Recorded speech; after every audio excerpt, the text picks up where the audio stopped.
반가. 안녕하세요. 공인중개사법 박용덕입니다. 자, 이번 시간 방문각 제8회 모의고사 해설 강의를 하도록 하겠습니다. 마지막 모의고사가 되겠습니다. 1번 교육에 대해서 틀린 것입니다. 교육제도 시험에 반드시 출제되고요. 우리 암기 프린트는 53번에 있습니다. 교육제도 반드시 시험에 출제됩니다.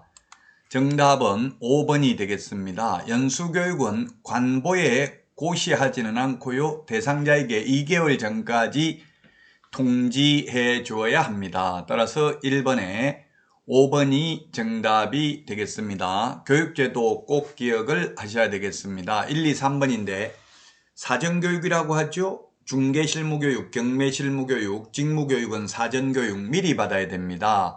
이 사전교육의 유효기간은 1년입니다. 개업하거나 취직하기 전 1년 이내에 교육을 받아야 되고요. 교육받고 1년 안에 취직을 하거나 개업을 안 하면 다시 교육을 받아야 됩니다. 그러나 그만두고 1년 안에 다시 취직하거나 개업하려면 교육 안 받아도 됩니다. 교육제도 시험에 반드시 출제되니까 꼭 숙지하시기 바랍니다. 자, 다음은 2번 문제 보도록 하겠습니다. 2번 문제. 용어정의에 관해서 옳은 것입니다. 자, 용어정의 옳은 것인데요. 1번 공인중개사라 하면 이 법에 의해서 자격을 취득한 자입니다. 그냥 자격을 취득한 자지 자격을 취득하여 중개업을 하는 자 X입니다. 단순히 자격을 취득한 자고요. 2번은 개업공개사는 등록을 한 자지 등록을 한 공인중개사를 말한다 X입니다. 부칙개공은 공인중개사 아니죠. 그래서 틀렸고, 그 다음에 중개업은 의뢰, 보수, 업 세 가지가 들어가야 됩니다. 다른 사람의 의뢰에 의하여 일정한 보수를 받고 중개를 업으로 하는 것을 말합니다. 보수 안 받고 하면 무등록 중개업자로 처벌받지는 않습니다. 무자격자라 하더라도. 정답은 4번이 되겠습니다. 4번. 소속공인중개사라 하면 개업공개사에 소속된 공인중개사, 법인의 사원 임원으로서 공인중개사인 자를 포함한다로서 중개업무를 수행하거나 개업공개사의 중개업무를 보조하는 자를 말합니다. 보조도 가능하고 중개 업무도 가능하죠. 4번이 정답이 되겠고요. 자, 다음은 5번 지문 보도록 하겠습니다. 보조원이라 하면 공인중개사로서 X네요. 공인중개사가 아닌 자로서죠. 그래서 4번이 정답이 되겠습니다. 다음은 3번 문제 보도록 하겠습니다. 법인이 겸업할 수 있는 것 중요하죠. 암기 프린트는 24번에 있고 법제 14조에 있습니다. 겸업할 수 있는 거 되는데 먼저 주택의 임대관리 등 관리 대행 가능하고요. 그 다음에 경공매 매수 신청대리 입찰대리 가능합니다. 그런데 택지 분양 대행은 안 됩니다. 주택 상가 분양 대행 되고요. 이사업체 운영하는 건 안 되고 소개하는 것만 됩니다. 그 다음에 미험은 공인중개사를 대상으로 하는 게 아니라 개업 공인중개사를 대상으로 경영기법 및 경영정보 제공을 할 수 있습니다. 따라서 2번이 정답이 되겠습니다. 다음은 4번 문제 보도록 하겠습니다. 고용인에 관한 설명으로 옳은 것입니다. 옳은 것. 자, 고용인이라고 하면 직원을 말하죠. 직원, 고용인. 직원인데 직원은 자격증을 취득해서 취직했으면 소속공인중개사, 자격증 없으면 중개보조원이죠. 보조원의 경우 실무교육 받는 게 아니라 보조원이니까 직무교육 받습니다. 그 다음에 고용신고 전자문서 안 된다 했는데 고용신고는 전자문서 되고요. 고용관계 종료신고는 전자문서 안 됩니다. 지금 시행규칙 8조에 의하면은.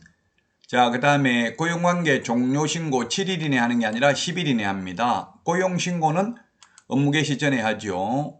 자, 답은 5번이 아니라 4번이 정답이 되겠네요. 보조원의 행위가 공인중개사 법령을 위반하여 업무정지 처분 사유에 해당하더라도 업무정지는 개업공개사만 받습니다. 그렇습니다. 보조원은 행정처분 대상이 아니죠. 그를 고용한 개업공개사의 행위로 보기 때문에 개업공인중개사가 업무정지 처분을 받을 수 있습니다.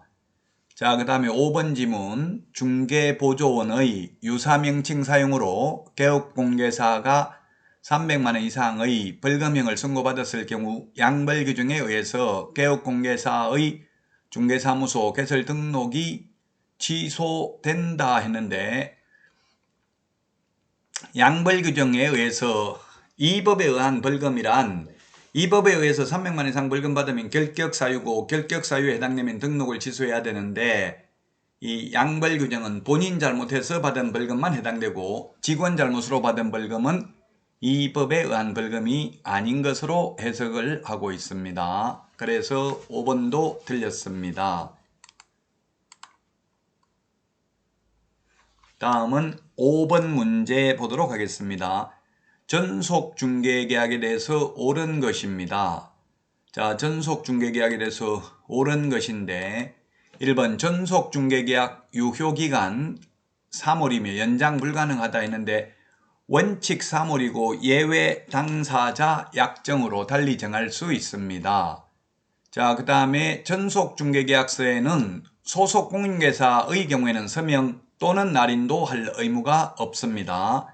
소속 공인중개사는 당의 의무를 수행한 경우 거래계약서와 확인설명서에만 개업공개사와 함께 서명 및 날인합니다. 따라서 2번 지문도 틀렸고요. 3번 개업공개사가 임대 의뢰받아 전속중개계약을 체결한 경우 월임대료, 보증금 등과 같은 사항도 전속중개계약서에 기재해야 된다. 예, 그렇습니다. 우리 서식에 대해서 한 문제 나오는데 가장 중요한 서식이 확인설명서, 전속중개계약서, 그리고 부동산거래 신고서 서식은 꼭 좀 여러분들이 보셔야만 되겠습니다. 3번이 정답이 되겠습니다. 4번은 중개보수 범위 내에서가 아니라 중개보수의 50% 범위 내에서 소요된 비용을 지불하죠. 스스로 발견한 거래 상대방과 계약을 체결한 경우. 근데 5번처럼 전속중개계약 유효기간 내에 다른 개업공개사에게 중개를 의뢰하여 거래가 이루어진 경우에는 중개보수 50%가 아니라 100% 범위 내에서 100% 범위 내에서 개업공개사의 소요된 비용을 지불하는 게 아니라 중개보수 100%에 해당하는 위약금을 지급해야 됩니다. 그래서 틀렸고 정답은 3번이 되겠습니다. 자, 다음은 6번 문제 살펴보도록 하겠습니다. 6번 거래계약서와 관련해서 틀린 것입니다. 거래계약과 관련해서 틀린 것. 정답은 5번이죠. 이중계약서, 다운계약서, 업계약서를 적어도 징역벌금 대상은 아닙니다. 오직 개업공개사의 경우 등록을 취소할 수 있고, 취소 안 하면 업무정지 처분할 수 있고, 소속공개사의 경우에는 자격정지 처분을 할 수 있을 뿐입니다. 이중등록, 이중소속, 이중사무소, 임시중개시설물 1년 이하의 징역이나 1,000만 원 이하의 벌금이죠.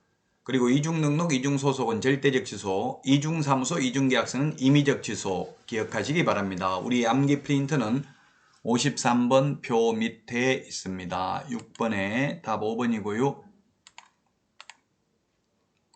자, 다음은 7번 문제 보도록 하겠습니다. 부동산 거래 정보망에 관해서 틀린 것입니다. 정보망에 대해서 틀린 것. 정답은 2번이 되겠네요. 거래정보사업자 지정받으려면이 아니라 2번, 7번에 2번이 정답이 되겠습니다. 지정받고 나서 3개월 이내에 운영규정을 제정하여 승인받으면 됩니다. 지정받으려는 자가 아니라 지정받고 나서 3개월 이내에 운영규정을 제정하여 승인받으면 된다. 따라서 2번이 정답이 되겠습니다. 지정 신청을 하면 30일 이내에 지정서를 교부해주고, 지정서 교부받고 나면 3개월 이내에 운영규정을 제정하여 승인받아야 되고, 지정받은 날로부터 1년 이내에 정보망을 설치, 운영하지 않는 경우에는 지정을 취소할 수 있죠. 5번은 5 빼기 2는 3, 전국적으로 500명, 2개 이상의 시도에서 각각 30명, 5 빼기 2는 3 이렇게 기억하시기 바랍니다. 자, 다음은 8번 문제 보도록 하겠습니다. 8번 등록 기준에 대한 설명으로 옳은 것입니다. 등록 기준에 대해서 옳은 것이 되겠는데 등록 기준 시험에 잘 나오죠? 등록 기준 옳은 것. 기억에 보면은 옳은 거네요. 상법상 회사 또는 협동조합 기본법에 따른 협동조합으로서 단 사회적 협동조합은 제외하고요. 자본금 5천만 원 이상이어야 되고요. 그 다음에 니은에 보면은 법제 14조에 규정된 의무만을 영위할 목적으로 설립되어야 되고요. 이것이 틀렸네요. 대표자를 포함하는 게 아니라 제외죠. 대표자를 제외한 임원 또는 사원의 3분의 1 이상이 공인중개사이어야 합니다. 그 다음에 리얼도 틀렸네요. 연수교육이 아니라 실무교육을 받아야 되죠. 모든 임원, 사원, 전원이 실무교육을 받아야 됩니다. 따라서 옳은 것은 3번이 정답이 되겠습니다. 3번이 정답이 되겠습니다. 예, 옳은 것, 기억, 이게 등록 기준, 우리 암기 프린터는 3번에 있습니다. 기억이 옳은 내용이고요. 그 다음에 니은, 법제 14조 규정된 6가지 의무만 경험할 수 있고요. 예, 그 다음에 미음, 건축물 내장에 기재되어 있어야 됩니다. 다만 건축물 내장에 기재되기 전이라도 사용승인, 사용검사, 준공검사, 준공인가 받은 건축물은 가능하고요. 면적 제한은 없고요. 소유권 확보가 아니라 사용권만 확보하면 됩니다. 중개사무소는 면적 제한이 없고 실무교육 등을 위탁받으려면 수탁기관은 교육장 면적은 50제곱미터 이상이어야 합니다. 정답 2번이 되겠습니다. 자, 다음은 9번 문제 살펴보도록 하겠습니다. 협회와 관련해서 틀린 내용인데요. 정답은 1번이네요. 창립총회에는 서울특별시에서 100명 이상, 광역시 및도에서 각각 30명 이상이 참여하는 게 아니라 20명입니다. 20명. 그래서 틀렸습니다. 20명. 5 빼기 2는 3. 거래정보사업자 지정받으려면 전국적으로 500명 이상, 2개 이상의 시도에서 각각 30명 이상이 이용가입 신청을 해야 되죠. 여기는 협회는 전국적으로는 600명 이상이고요. 서울특별시에서 100명 이상, 광역시 및도에서 30명 이상이 아니라 20명 이상입니다. 그러면 우리나라 광역시 및도가 15개입니다. 15개면은 300명이고요. 서울에서 100명이면 400명입니다. 600명 중에서 400명은 전국에 골고루 분포가 되어야 한다는 뜻이 되겠습니다. 따라서 9번에 1번이 정답이고요.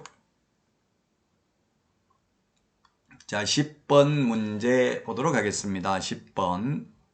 인장 등록에 대해서 틀린 것입니다. 인장 등록에 대해서 틀린 것인데 전자문서로 인장 등록할 수 없다. X네요. 전자문서로 인장 등록, 변경 등록 다 가능합니다.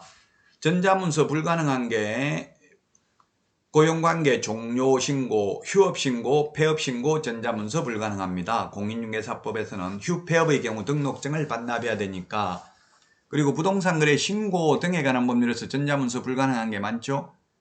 단독으로 신고하는 것들은 원칙적으로 전자문서가 불가능합니다. 담당 공무원이 사실 여부를 확인해야 되기 때문에 그렇습니다. 한 명이 부동산거래 신고를 거부해서 단독으로 부동산거래 신고하는 경우, 해제 신고도 마찬가지죠.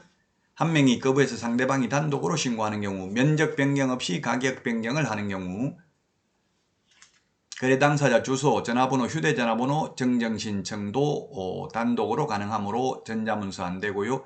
옵션 비용, 선택 품목, 변경 신고도 단독으로 가능하므로 전자문서가 불가능합니다. 10번의 정답이 2번이 되겠습니다. 자, 여기까지 하고 쉬었다가 하도록 하겠습니다. 수고하셨습니다. 안녕히 계십시오. 안녕.